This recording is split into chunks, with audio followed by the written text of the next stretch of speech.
Online sleuths tend to get a bad rap, especially those who go searching for the answers to an unsolved crime, and it's not entirely unwarranted. Social media can help close tricky cases, but it can also hinder them too, drowning police in unhelpful tips or causing difficulties for a completely unrelated party.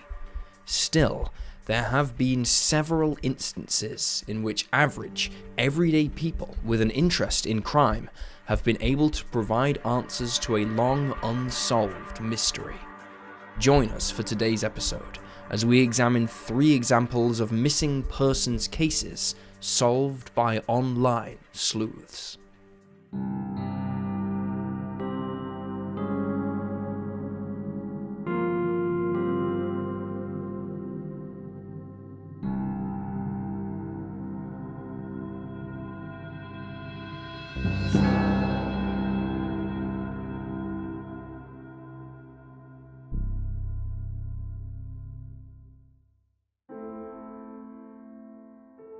Jason Callahan.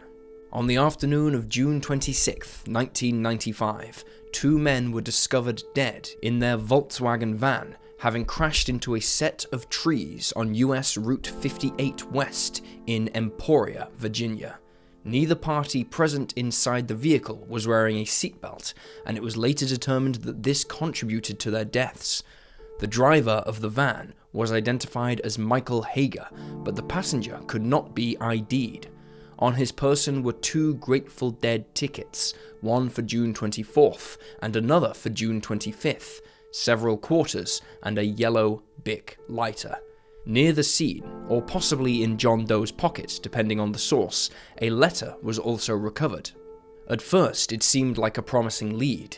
It read, "Jason, sorry we had to go. See you around. Call me," followed by a phone number, and it was signed by Caroline T. and Caroline O. The letter also had on it a cartoonish drawing of a person, speculated to be Jerry Garcia, the Grateful Dead's lead vocalist. Unfortunately, though investigators looked into the phone number, it lacked an area code, and ultimately led to no new evidence being discovered. The Carolines were never identified or spoken with. The Grateful Dead concert tickets, meanwhile, were traced shortly afterwards to a reseller, but he was unable to recall any details of the person he'd sold them to. John Doe remained unidentified for 2 decades, and in the meantime, he was referred to as Jason Doe, or Grateful Doe. He was estimated to be between the ages of 15 and 21, with brown eyes and long curly hair that was either brown or dark blonde, but had been dyed a reddish shade. He had several tattoos that appeared to be done by an amateur, including a star on his upper left arm. His left ear was pierced, and there was a scar on the back of his neck. His teeth were well cared for, and there was no distinguishable dental work that had been carried out. At the time of his death, he was wearing a red, tie-dyed Grateful Dead t-shirt, Levi brand jeans, white socks, and black Fila brand trainers. Upon identifying the driver of the van, Michael Hager, authorities began to suspect that Grateful Doe was a hitchhiker who had been picked up between Fairfax and Gloucester, Virginia. Testing showed that neither man had drugs or alcohol in his system, which gave rise to the theory that Michael had fallen asleep at the wheel. Michael's family was spoken with following the crash, but they did not recognize his passenger, and to try and identify Grateful Doe, his fingerprints were taken and run through national databases, but no answers were found. As Grateful Doe had suffered lacerations to the face, a post-mortem photograph was not publicly released. Several facial reconstructions were made over the years, however, with the most notable being that which was published by the National Center for Missing and Exploited Children in 2012. Following the release of this image, over 220 missing people were ruled out as Grateful Doe. For years, there was much speculation about Jason Doe's identity. Users on the forum website Web Sleuths delved deep into the case, cross-referencing his image against that of dozens of missing persons cases. Redditors joined in on the action too, and in December of 2014, one woman, using the username @graymetal, posted a collage of Grateful Doe, including his 2012 reconstruction, the letter written by the Carolines, the t-shirt he was wearing, and other information, requesting that Redditors help her identify him. The image was widely circulated, and over 500,000 people were able to view it, eventually leading 2 individuals to come forward, believing that they recognized Grateful Doe and submitting a real photograph of him. These individuals were short-term roommates and were unable to recall anything beyond his first name, and that he may have been from Myrtle Beach, South Carolina. Redditors, including Grey Metal, along with others, began pushing the case into the mainstream spotlight, sending the information to TV stations and newspapers in the hopes that bigger media companies would be able to get more eyes on the story. Meanwhile, 63-year-old Margaretta Evans stumbled across the images, either online or on the local news. The details differ depending on the source. Either way, she recognized the boy in the images immediately, and she went to report her son missing. She subsequently submitted her DNA for testing and waited. It would take nearly a year for the results to come back, and in December 2015, it was publicly announced that Grateful Doe had been identified as 19-year-old Jason Patrick Callahan. Jason had last been heard from in June 1995, shortly after leaving home to follow the Grateful Dead. Though Margaretta had wanted to report her son missing earlier, she stated that she wasn't sure where to report him missing, given his nomadic lifestyle. When the family didn't hear from him for several years, they speculated that he'd started over and gone on to live on his own elsewhere. His half-sister, Shannon, told the media she was heartbroken by the news, stating, "I'm glad it was solved, but I'm also incredibly sad because I wanted so badly to reconnect with him." Shannon had been another family member to provide a DNA sample so that authorities could conclusively prove that Jason Callahan was Grateful Doe. Following the identification of her son, Margaretta joined in with the online sleuthing movement. She regularly posts images of missing children and maltreated animals to her Facebook and requests that her friends and family share the images in order to find some semblance of justice. Linda Pagano. By all accounts, 17-year-old Linda Pagano was shy, clever, and hardworking. She was a waitress at a local fast food restaurant, had a keen interest in rock music, and had grown up in Akron, Ohio, where she was still living in 1974. The youngest of 3 siblings, she shared an apartment with her older brother and sister and their stepfather at the time of her disappearance. Those who knew Linda found it difficult to reconcile that she would abandon her life and run away from home, but for years, that was the story her stepfather and investigators told. Linda was last seen by her siblings on August 31st, 1974. That evening, she attended a concert with her boyfriend, Steve Wilson, in Cleveland, and in the small hours of September 1st, the pair returned to Akron, where Linda dropped Steve off and then went home. Notably, her stepfather Byron was the only person to see the 17-year-old upon her return. He would later state that the pair argued over the late hours that she would come and go from the house, and their argument escalated to such a degree that Byron threw Linda out of the house. She left the apartment and did not return. She was never seen again. Though the family were aware of Byron's bad temper, they did not believe anything was amiss, as he and Linda did not seem to be on bad terms before she disappeared. She was not immediately reported missing because her loved ones assumed she was staying with friends, but upon calling around and finding out that nobody had seen the 17-year-old, she was reported missing on September 2nd. Unfortunately, Linda's disappearance was largely dismissed by law enforcement, who believed that she was a runaway teen who had stormed off after a family dispute and would return when she ran out of money or shelter. Notably, Linda's car was still at the apartment.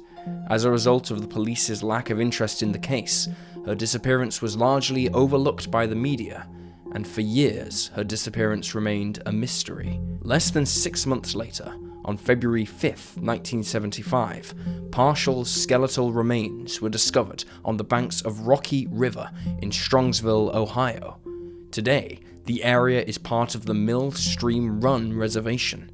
The body was missing a jawbone, and there was little physical evidence that could be recovered by investigators. All law enforcement had to go on were the body's vitals.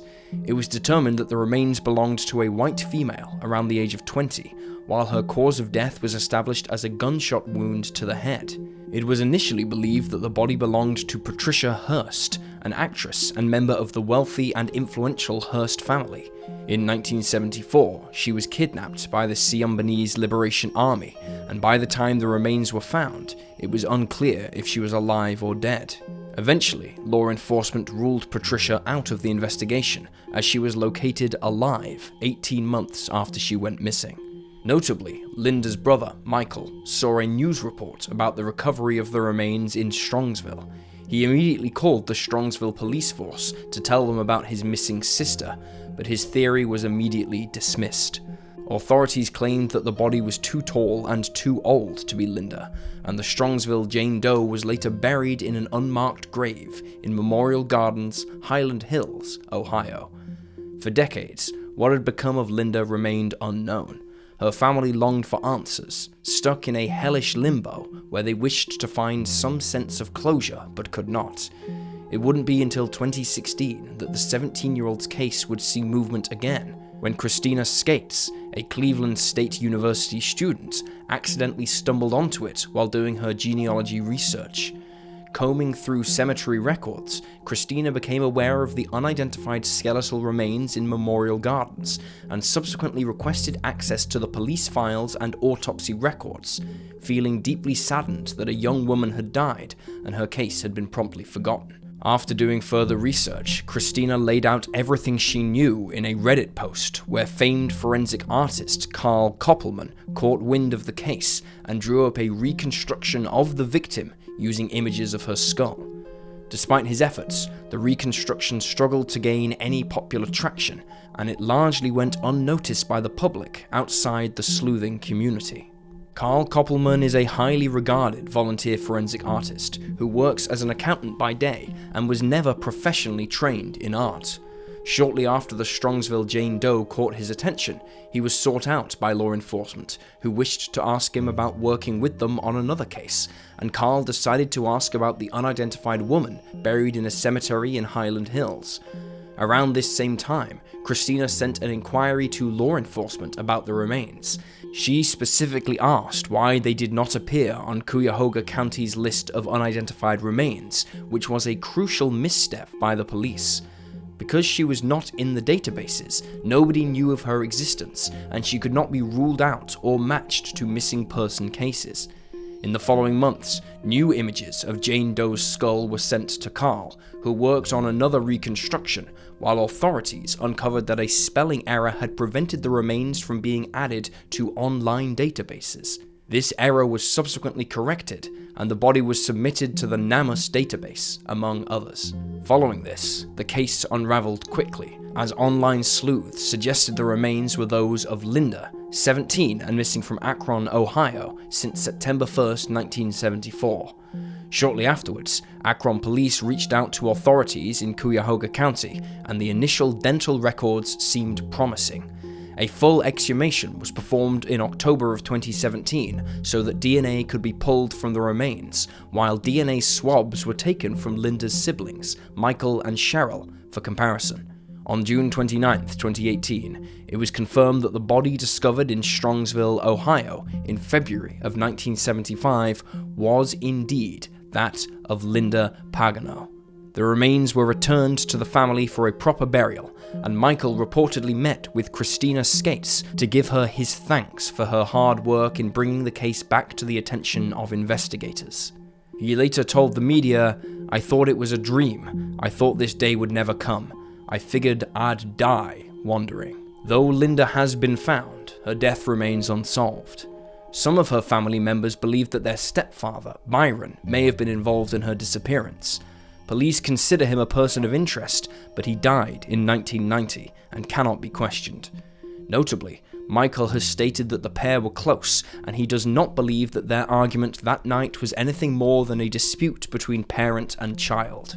Investigators are also keen to trace and speak with Steve Wilson, Linda's boyfriend at the time. Though he is not a suspect, he was one of the last people to see the 17-year-old alive, and is thus considered a key witness. Sergeant Jeff Smith with the Akron Police investigated Linda's case and stated that there was little to go on at the time of her disappearance, and even less now that Byron has died. He firmly believes that if the case had happened today, it would have been quickly solved thanks to modern technology and forensic advancements. He told reporters, "We'll know in our hearts who did it, but we'll never be able to prove it." Anyone with information about Linda's case or the whereabouts of her boyfriend in 1974, Steve Wilson, can contact the Cleveland Metro Parks Police Department at 440-331-5530.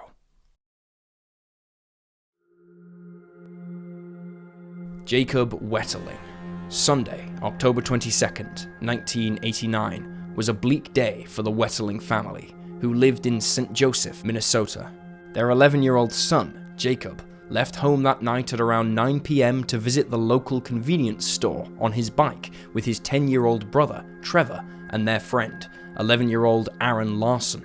After visiting the store, where they rented a video copy of the spoof comedy film The Naked Gun, the trio prepared to head home again, but were taken aback when a man obscuring his face with a stocking cap emerged from a nearby driveway carrying a gun.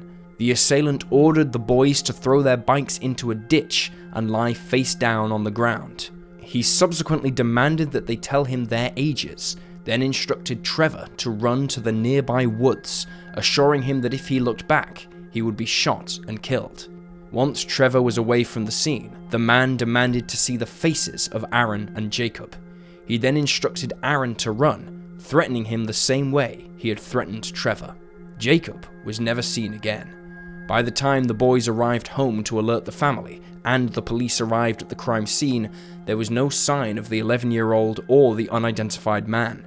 Even though Jacob's abduction made headlines across the country, and 2 eyewitnesses had seen the perpetrator, albeit with a somewhat obscured face, progress in the case was slow, and 20 years later, it had come to a steady halt. Though investigators had scoured through hundreds of tips and leads and spoken with dozens of witnesses and potential suspects, there was never anything solid to lead them to Jacob's whereabouts and the man who had taken him from the street that night, leaving investigators and loved ones baffled and frustrated. By this time, Jacob's mother, Patty, had long since turned her attention to activism. She advocated and petitioned relentlessly for the parents of other missing children in the hopes that fewer people would have to suffer the same pain that she had since that horrific night in 1989.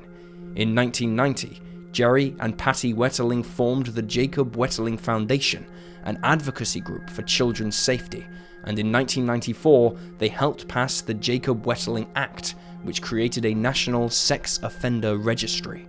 Meanwhile, Joy Baker, a former ad agency owner who ran a blog, had become greatly interested in Jacob's case. Joy was a mother of 2 boys herself, and Patty's pain resonated with her on a deep level. She lived just 45 minutes from the Wetterlings, and as she dived further into the case, she discovered that another boy had been taken from the streets and sexually abused by a man in the nearby town of Cold Spring just 10 months before Jacob vanished. She tracked the boy, Jared Shirel, down. He was now a fully grown adult, a 37-year-old working as a plumber, and admitted to having dreamt for years about finding his abuser and bringing him to justice. He told Joy that his abduction occurred on January 13th, 1989, and that the man who'd hurt him had brandished a gun in his direction, and later, when releasing him, told him to run and not look back, or else he'd be shot. The location of this incident was roughly 10 miles from where Jacob would later be confronted by his attacker. For Joy, this was not a coincidence. It couldn't be. She decided to look through the microfilm archives of the local newspaper in Painesville, Minnesota, and eventually discovered yet more incidents of young children in the late 1980s being accosted by an unidentified masked man wielding a gun. Patty Wetterling recalled reading the blog for the first time and not knowing what to make of it. But, she stated, I soon realized that she was asking questions nobody had. Joy firmly believed that investigators would not listen to her when she came forward with what she'd discovered, so she asked Jared to step forward with what he knew first.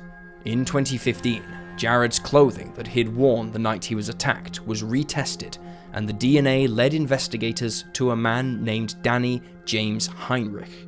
Notably, he had been questioned by the FBI in 1989 in connection with Jacob's case, and a DNA swab had even been taken, but he was never charged and was eventually released. Even more interestingly, a man who had dated his mother when he was a child, Dwayne Hart, who was also a convicted sex offender, claimed that he had told police as early as 1991 that he suspected Heinrich was involved in Jacob's disappearance, alleging that Heinrich had asked him how to dispose of a body. He also claimed to have seen suspicious items in Heinrich's home. This information was never correctly followed up on. The DNA from Jared's clothing was a positive match, and while Heinrich could not be charged in that case due to the statute of limitations expiring, law enforcement decided to use the evidence to issue a search warrant to look for incriminating evidence in his home, where they uncovered child sexual abuse material. He was arrested on October 28, 2015. Heinrich subsequently entered a plea agreement with investigators, which saw him lead them to Jacob's remains on September 1, 2016. He'd been buried about 30 miles from home, and his identity was confirmed using dental records. As part of his plea bargain, Heinrich would also plead guilty to 1 count of the 25 counts of federal child pornography charges brought against him, and testify to the details of Jacob's death. He told the judge that he'd handcuffed Jacob and driven him to a gravel pit near Painesville, where he'd molested him, killed him, and buried his body.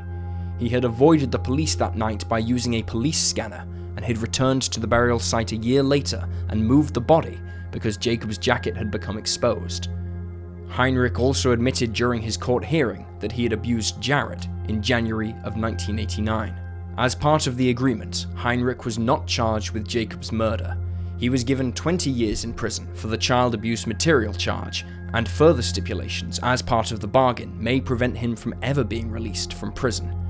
Judge John Tunheim, who oversaw the case, stated that Heinrich will almost certainly never go free, noting, "This crime is so heinous, so brutal and awful, it is unlikely society will ever let you go free."